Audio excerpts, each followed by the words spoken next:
Doctor Manmohan Singh का जीवन एक प्रेरणा है। उनका जन्म 26 सितंबर 1932 को पंजाब के गुरदासपुर जिले के एक छोटे से गांव में हुआ था। बचपन से ही वे पढ़ाई में अत्यधिक होशियार थे।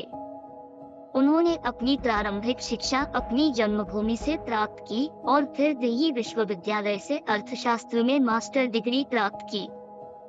इसके बाद उन्होंने कैम्ब्रिज विश्वविद्यालय से अर्थशास्त्र में पीएचडी की डिग्री प्राप्त की। डॉक्टर मनमोहन सिंह का करियर भारतीय प्रशासनिक सेवा से जुड़ा था।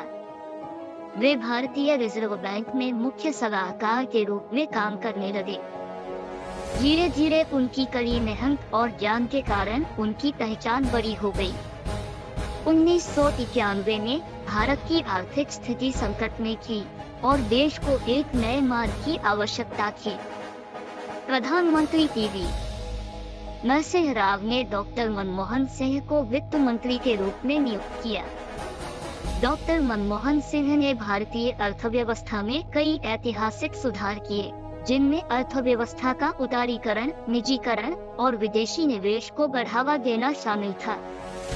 इन सुधारों ने भारत को वैश्विक मंच पर नई पहचान दिलाई और देश की अर्थव्यवस्था को मजबूत किया।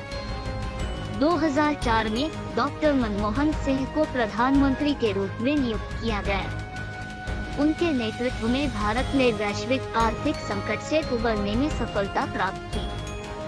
उनकी नीतियों ने भारत को आर्थिक और राजनीतिक क्षेत्र में महत्वपूर्ण स्थान दिलाया।